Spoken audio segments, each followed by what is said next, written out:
सभी को राधे राधे। आप सभी का हमारे इस चैनल में हार्दिक स्वागत है।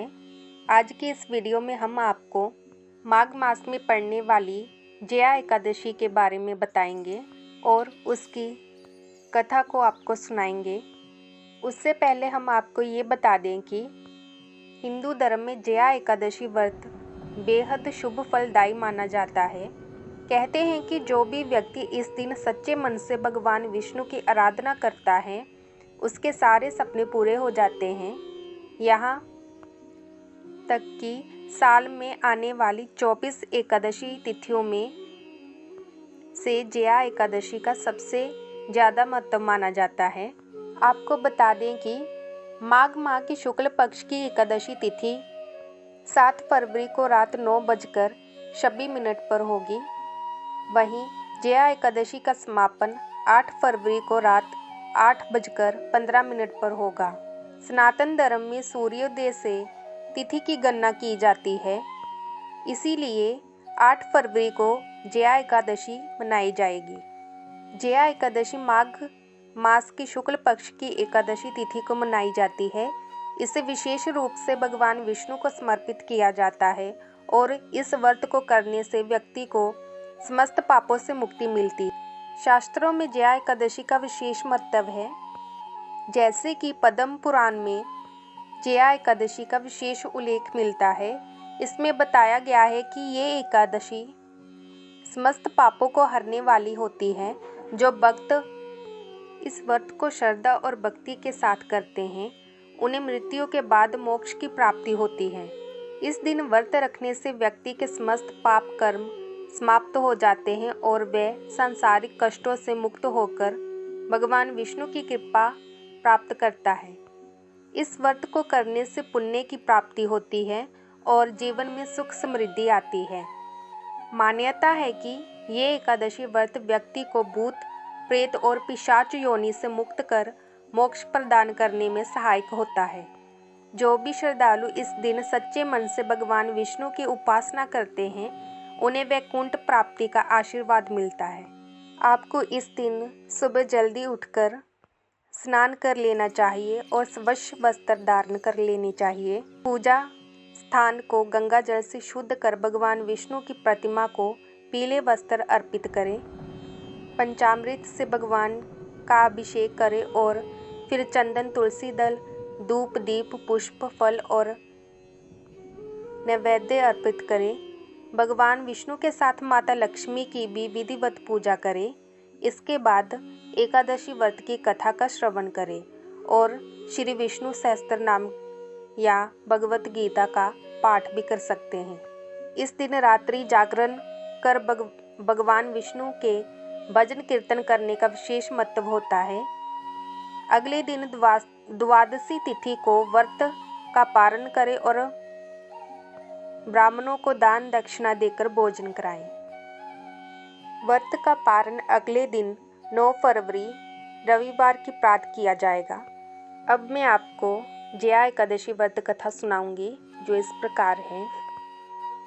युधिष्ठिर ने भगवान श्री कृष्ण से पूछा, भगवान कृपा करके ये बताइए कि माघ मास के शुक्ल पक्ष में कौन सी एकादशी होती है, उसकी विधि क्या है तथा उसमें किस देवता को पूजन किया जाता है।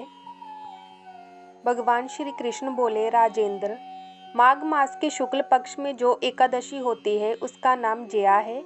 वह सब पापों को हरने वाली उत्तम तिथि है। पवित्र होने के साथ ही पापों का नाश करने वाली तथा मनुष्यों को भाग और मोक्ष प्रदान करने वाली है। इतना ही नहीं, वह ब्रह्म हत्या जैसे पाप तथा पिशाच योनि का भी विनाश करने वाली है। इसका व्रत करने पर मनुष्यों को कभी भी प्रेत योनि में नहीं जाना पड़ता। इसीलिए राजन, प्रयत्न पूर्वक जया नाम की एकादशी का व्रत करना चाहिए। एक समय की बात है, स्वर्ग लोक में देवराज इंद्र राज्य करते थे। देवगण पारिजात वृक्षों से युक्त नंदन वन में अप्सराओं के साथ विहार कर रहे थे। 50 करोड़ गंधर्वों के नायक देवराज इंद्र ने स्वेच्छानुसार वन में विहार करते हुए बड़े हर्ष के साथ नृत्य का आयोजन किया। गंधर्व उसमें गान कर रहे थे, जिनमें पुष्पदंत, चित्रसेन तथा उसका पुत्र, ये 3 प्रधान थे। चित्रसेन की स्त्री का नाम मालिनी था। मालिनी से एक कन्या उत्पन्न हुई थी जो पुष्पवंती के नाम से विख्यात थी। पुष्पदंत गंधर्व का एक पुत्र था जिसको लोग माल्यवान कहते थे। माल्यवान पुष्पवंती के रूप पर अत्यंत मोहित था। ये दोनों भी इंद्र के संतोषार्थ नृत्य करने के लिए आए थे। इन दोनों का गान हो रहा था। इनके साथ अप्सराएं भी थी।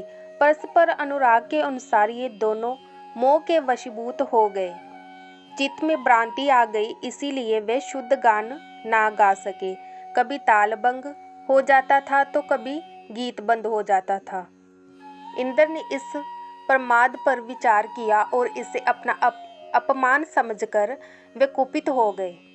अत इन दोनों को शाप देते हुए बोले, ओ मूर्खों, तुम दोनों को धिक्कार है। तुम लोग पतित और मेरी आज्ञा भंग करने वाले हो।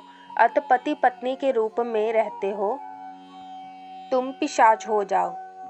इंद्र के इस प्रकार शाप देने पर इन दोनों के मन में बड़ा दुख हुआ। वे हिमालय पर्वत पर चले गए और पिशाच योनि को पाकर भयंकर दुख भोगने लगे।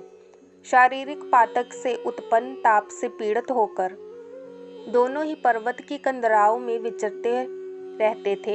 एक दिन पिशाच ने अपनी पत्नी पिशाची से कहा, हमने कौन सा पाप किया है जिससे ये पिशाच योनि प्राप्त हुई है। नरक का कष्ट अत्यंत भयंकर है तथा पिशाच योनि भी बहुत दुख देने वाली है। अत पूर्ण प्रयत्न करके पाप से बचना चाहिए। इस प्रकार चिंता मगन होकर वे दोनों दुख के कारण सूखते जा रहे थे। देव योग से उन्हें माघ मास के शुक्ल पक्ष की एकादशी की तिथि प्राप्त हो गई।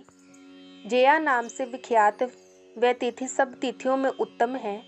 उस दिन उन दोनों ने सब प्रकार के आहार त्याग दिए, जल पान तक नहीं किया, किसी जीव की हिंसा नहीं की, यहाँ तक कि खाने के लिए फल तक नहीं काटा।